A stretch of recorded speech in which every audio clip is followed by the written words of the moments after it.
Ya nos vamos junto a él. Está ya aquí esperándonos Sebastián Hacha. Él es el director de Pro Desarrollo y exdiputado. Recordemos que él fue legislador.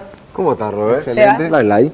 Bienvenido, gracias por estar aquí. Al contrario, En su muy momento, agradecido por la invitación. Más joven, ¿verdad? En su momento. Sí, en su momento. Hace el unos diputado años. más joven.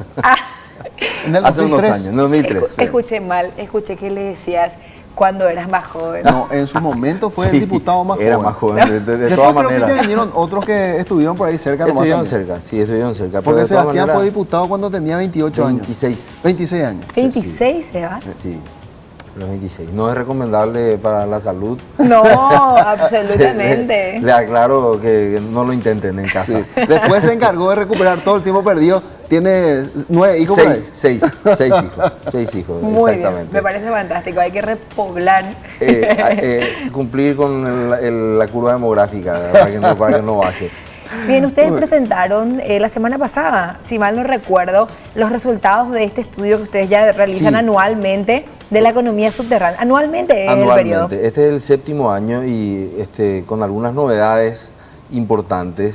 Lo primero que utilizamos por primera vez utilizamos el año base según el nuevo sistema de cuentas nacionales del Banco Central de Paraguay. Por lo tanto, hay un crecimiento en números absolutos de la economía.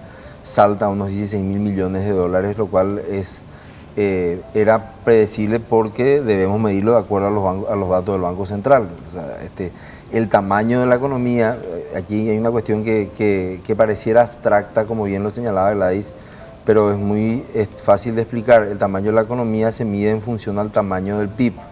O sea, es decir, nosotros lo que decimos es hay un porcentaje de todo lo que producimos en el Paraguay que se está produciendo por debajo de la mesa. Es decir, que ese pedacito podríamos poner arriba y decir hoy que la economía subterránea que alcanza los 16.000 millones de dólares, sumados a los ya 40.000, tendríamos un PIB real de 56.000 millones de Iba a dólares. preguntar eso justamente, porque nuestro Producto Interno Bruto en general siempre nos dice, bueno, alrededor de 40.000 millones de dólares. Así es.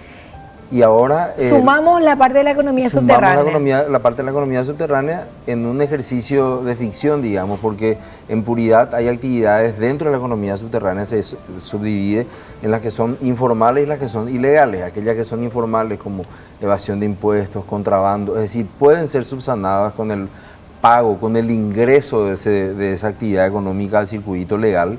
Eso puede hacer crecer la economía, pero el tráfico de drogas, tráfico de armas, tráfico de personas, que es un delito que existe en el Paraguay, que nosotros vemos como una cuestión lejana, pero sin embargo hoy ministra de la Niñez y la Adolescencia, cuando era fiscala, Teresa Martínez, fue a rescatar a un grupo de 90 paraguayas que estaban trabajando como prostitutas en una red de explotación de mujeres en Santa Cruz, Bolivia, o sea, aquí nomás, ¿verdad? O sea, esas son cuestiones que nosotros creemos que muchas veces están muy lejos y sin embargo no, están muy, muy cerca nuestro. Sebastián, y dentro de lo que es la composición de esa economía subterránea, de vuelta, ¿cuál es la ponderación de aquello que es ilegal y aquello que es simplemente informal? Y es lo que nosotros, es lo que hace 7 años tratamos de agarrarnos de algún punto o de algún tipo de información para poder sacarla, ¿no? Porque esto es una sombrilla, un estudio sombrilla, ¿verdad? No lo hacemos para hacer una constatación de ese tipo necesitaríamos un método de estudio de investigación directa, es decir, llamar por teléfono y decirle, señora, ¿usted qué trae? ¿Tomates o...? Claro, no son datos que estén disponibles. O SIF, crema, perdón, el chivo, ¿verdad?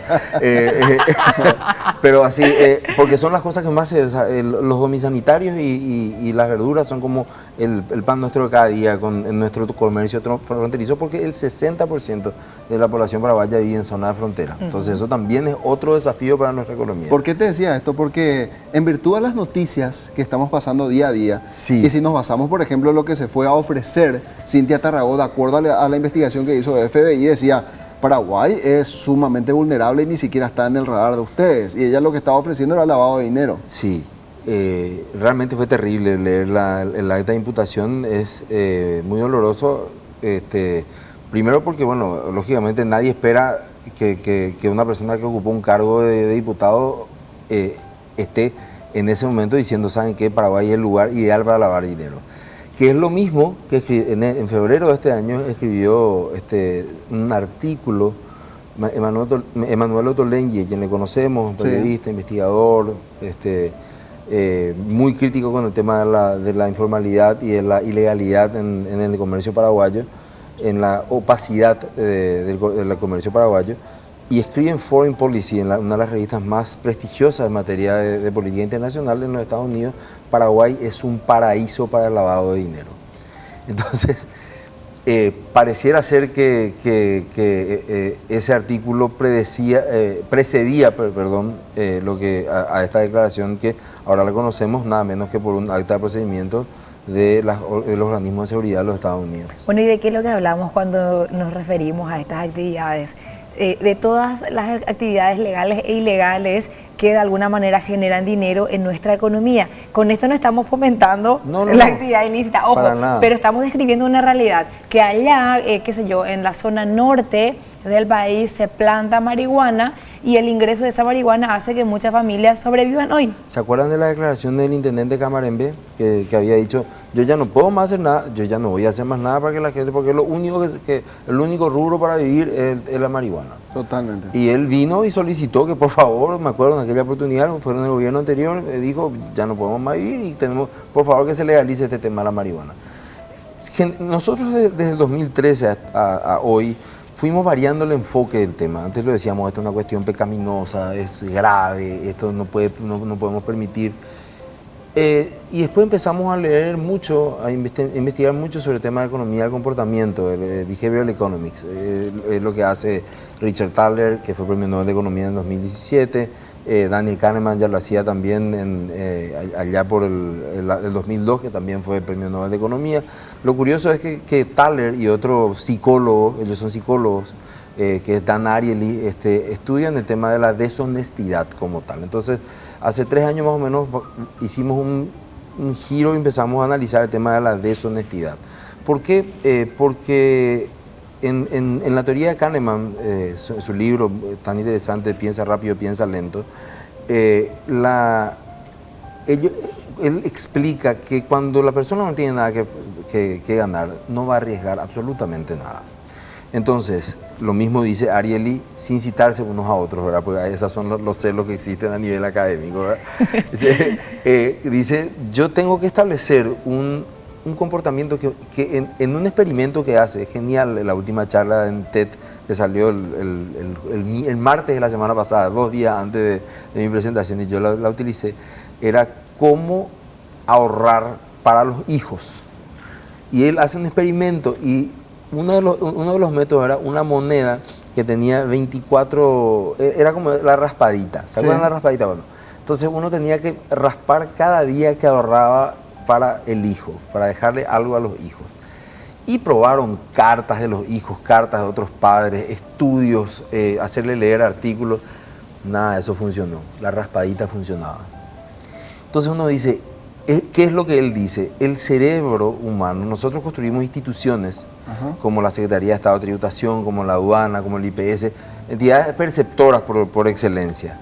Y creemos que, así como conocemos las leyes de la física, que sabemos que este estudio funciona porque tiene tanto peso, puede soportar las columnas y demás, no conocemos nosotros cuáles son las leyes de la mente, no conocemos. Y él dice, la mente actúa de una manera muy extraña. Entonces, lo que él dice, hay que tratar de todos los días nosotros sabemos quiénes somos y también sabemos quiénes podemos ser. Pero cuando él le pregunta al público, le dice, a ver, ¿quién de ustedes mensajeó cuando venía acá en el auto manejando? Y levantan la mano unos cuantos, ¿verdad? Todos levantaron la mano. Después dice, ¿quién de ustedes comió más esta semana de lo que se propuso el lunes que iban a comer? Levantan todas las manos. Después hace una pregunta un poco más incómoda y dice, ¿quién de ustedes se lavó las manos al salir del baño? Y ahí el tipo empieza y todo el mundo empieza a mirarse, ¿verdad? Entonces, él dice, claro, cuando nosotros entramos en el ámbito de lo social, empezamos a tener lo que se llama mucha rigidez, fricción. La fricción se da exclusivamente porque nosotros queremos encajar en esa sociedad, pero tampoco queremos perder la facilidad de salir más rápido o mandar un mensaje de texto, un mensaje de texto nomás yo mando. O, la pucha, esta tortita dulce de leche que está acá, ¿qué es lo que me va a hacer si yo mañana voy a correr obtener un producto más barato comprando el semáforo. Exactamente. A mitad del precio de lo que compro en el supermercado. Al fin y al cabo le estoy ayudando a esa persona, es lo que nosotros decimos finalmente. Sí. Y oímos la tipo, entonces vos decís, y guapa cuñacaray.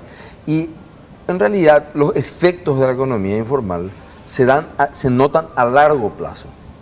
Y probablemente lo que nosotros venimos estudiando es que el combate también dé sus frutos a largo plazo. ¿Por qué a largo plazo? Porque cuando hicimos los estudios de campo en la zona acá de Nanagua y la zona de tráfico fronterizo, de paseros, porque no son contrabandistas, son paseros. Sí. Mucha gente nos dijo en conversaciones personales que ellos le mandaban a su hijo y le mandaban a la universidad haciendo de paseros. Y cuando veíamos el pequeño comercio que tenía, además le decíamos, ¿y vos estás enfermo? ¿Por qué no estás trabajando? Sí, tengo diabetes o tengo presión alta. ¿Y tenés seguro? No. ¿Y tenés jubilación? No. ¿De dónde sale la plata para cuidarte? De la empresa. Entonces, después de 30 años de esfuerzo, su empresa no puede ser más competitiva porque al haber operado en la informalidad y en la ilegalidad, él no tiene seguro médico. Claro. Entonces, sus hijos que tienen título universitario y que estudiaron en un buen colegio, finalmente no tienen plata para comprar un camioncito porque no tienen crédito, porque no tienen RUC. Entonces, es un círculo que se explica solamente cuando se ve toda la película. Pero nadie quiere ver toda la película y esa es la parte difícil para combatir. Nosotros hoy utilizamos en este librito, ahí al final van a ver un código QR o la gente que entre en pro.org.py en el link informes, hay un link que les va a llevar a donde les lleva ese código QR que es el gasto público, que nosotros le llamamos un observatorio del gasto público, que nosotros decidimos arbitrariamente decir este gasto público nos parece ineficiente. Subsidio odontológico para funcionarios públicos, subsidio de salud para funcionarios públicos, reaseguro de salud para funcionarios públicos. Ojo, aquí la premisa y la idea no es todos disparemos a los funcionarios públicos, porque aquí la premisa y la idea es el Estado está siendo sumamente injusto con los propios funcionarios públicos porque le da a algunos un beneficio que no le está dando a otros. Ahí pueden ver, miren. Desde que empezamos el programa, ahí por segundo uno puede ver el gasto por minuto y el gasto total en el año, ¿verdad? Sí, pero acá no es de los funcionarios públicos, pero esto le causa a los funcionarios privados una roncha. Una roncha muy, muy grande. Servicios odontológicos para funcionarios públicos, dice. Desde que llegaste, gasto por minuto, gasto total en el año 2018. Me voy a centrar aquí. Gasto total en el año 2018. El presupuesto ejecutado. 16.159 millones de guaraníes es lo que se gastó. 3 millones de dólares. Sí. Solamente servicios odontológicos para funcionarios públicos. Sí. Y no para todos los funcionarios públicos. Hay instituciones que tienen, otras que no tienen. Claro, porque si va a hacer una división por 200.000 y no pico, te va a dar nada. No. Son instituciones, algunas instituciones, ¿verdad? Y este último, nada más que, fíjense, productos de papel, cartón e impresos, 81.453 millones de guaraníes, cuando nosotros ya tenemos la ley de firma electrónica y expediente digital desde hace más de 5, 6 años, 7 años está funcionando. Exacto. Entonces vos decís, ¿por qué seguimos nosotros haciendo esto? Lógicamente esto no va a desaparecer de un año a otro, pero mucha gente que nos está mirando nos pregunta, ¿y esto con qué es lo que yo tengo que comparar? Porque vos me decís 81.000 millones de guaraníes. Bueno, nosotros le decimos, el presupuesto de la Secretaría Nacional de la Niñez y la Adolescencia es 74.000 millones de guaraníes anuales. Menos que esto. Menos que esto. Y el presupuesto del INCAN, el Instituto Nacional del Cáncer, es de 86.000 millones de guaraníes. Un poquito más. Un poquito más. Imagínate. Entonces, volvemos al tema. ¿Cuál es la eficiencia de este gasto público para que el ciudadano diga, yo quiero colaborar con esto? Porque lo primero que la gente nos dice, y nos dice con un nivel de legitimidad, es, ¿para que yo ya pagar si se va a malgastar? Ahí abajo a la derecha, no sé si se da de ver, hay un cuadro de diálogo donde queremos que la gente nos diga en dónde más quieren saber o conocer cómo se gasta, y vamos a hacer esto mismo de manera que esto tenga no 5 ítems, sino que podamos llegar a todos los ítems que la gente quiera conocer. Nosotros tenemos nuestros topos, porque el presupuesto público es una jungla o es un subterráneo donde hay muchos recovecos, ¿verdad? Y ahí está, uno puede escribir el nombre, correo electrónico, teléfono, contactan con nosotros en el back office que tenemos, y nosotros vamos buscando el gasto. ¿Por qué lo hacemos esto? Para empezar a cambiar la calidad del gasto público hay que empezar por conocerlo. Y una vez que lo conoce, el punto de inicio, el kick-off, como dicen los gringos, de todo tipo de proceso de cambio es la indignación. Esto muy poca gente lo conoce. Totalmente. Así, mirando por minuto, que fíjense, ya en subsidio de salud para funcionarios públicos, desde que empezamos a hablar, ya van 3,5 millones. Yo creo que el único que va a deber subir así su reloj de ingresos hace Messi. Pero dos cosas, Sebas. A ver, primero, es un debate de nunca acabar del el huevo y la gallina. Primero yo tengo que ver que haya buenos servicios para animarme a pagar mi impuesto. Correcto. ¿O acaso yo primero tengo que pagar mi impuesto para poder exigir y tener solvencia moral de ir a exigir a mi autoridad hacerme una ruta de calidad? O sea, es un debate de nunca acabar. Es el debate más popular. Y segundo, también esto que mencionabas de la indignación ciudadana, ¿hasta qué punto eso va a generar una reacción? Ahora mismo estamos viendo, hoy mismo anunciábamos con Beto, la huelga de los funcionarios de la ANDE quieren ganar 10% más. Funcionarios de Hacienda que está ahí promoviendo en teoría un presupuesto así ajustado, también sus funcionarios quieren aumentos salariales. ¿Y dónde está la ciudadanía que sale a decir a los funcionarios públicos, saben qué, señores, no es que ustedes no se merezcan, simplemente no tenemos a plata, yo no estoy más dispuesta a pagar tu aumento salarial, ¿por qué voy a tener que pagar tu aumento salarial? Hay que ayudar a los ordenadores de gastos. Y en realidad nosotros, a muchos ordenadores de gastos quizás se enojen con nosotros, directores de instituciones públicas, pucha, todo tipo no quieren. No, esto es lo que nosotros queremos es, voy a ser absolutamente gráfico, queremos que en el Twitter genere 40.000 tweets. Porque los tomadores de decisión en ambas cámaras del Congreso no van a cambiar porque lastimosamente nosotros podamos hablar ahora racionalmente y demás. Van a cambiar porque el hastío de la gente va a hacerles cambiar. Como cuando se trató el desafuero de algunos senadores o diputados, o como cuando se tuvo que aprobar a regañadientes el impuesto, las urnas electrónicas y el desbloqueo de las listas. Esto no va a cambiar porque sí. Y hoy en día, con 40.000 tweets en una hora, vos cambiás la realidad. Y les voy a dar un ejemplo bastante simple. En el Paraguay hace 5 años era ciencia ficción que alguien te diga que vos tenés, que vos podrías tener un servicio de Uber. Decir, no, los taxistas. El tema es con quién se alían las personas que quieren cambiar.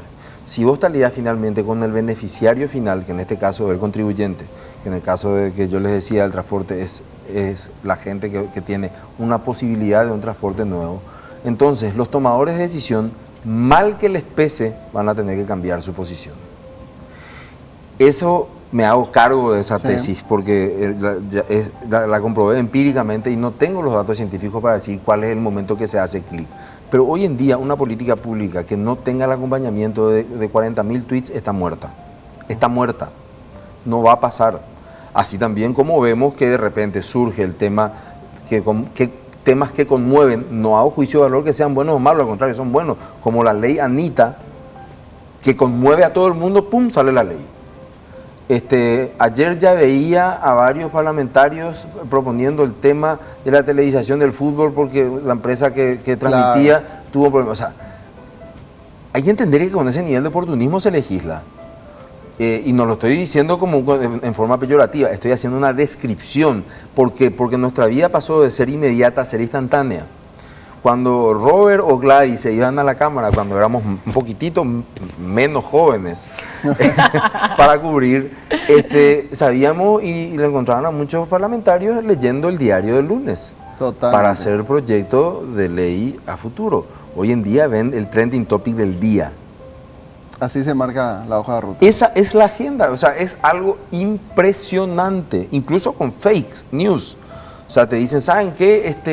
una víbora se comió a un niño, entonces un proyecto de ley que prohíbe las víboras comedoras de niños en zonas urbanas. O sea, ese lleva al extremo para que se pueda comprender que el poder que se tiene desde, entre comillas, la gente me dice la comodidad de las redes sociales.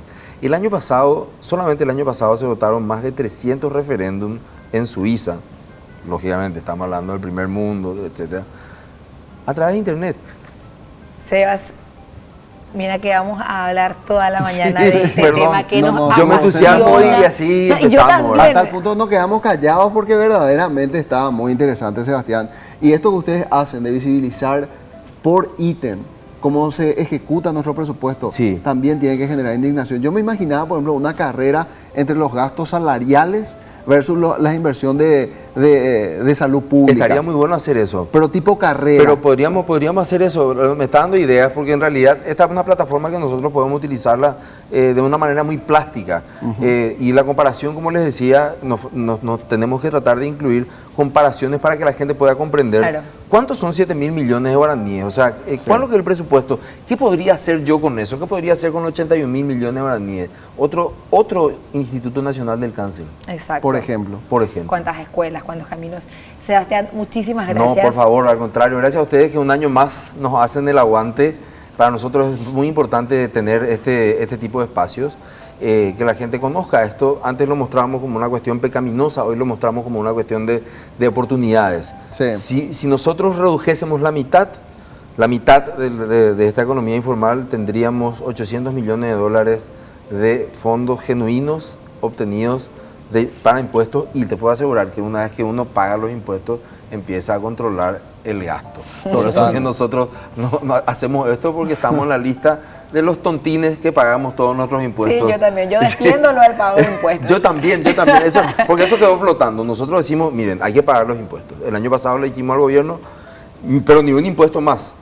Y una de las medidas que hoy en día quizá corren el riesgo de perjudicar la base contributiva son el haber sacado esos incentivos que teníamos para pagar impuestos a la renta personal, para formalizarnos, para ir y hacer el curso en la SET, para tener el RUT.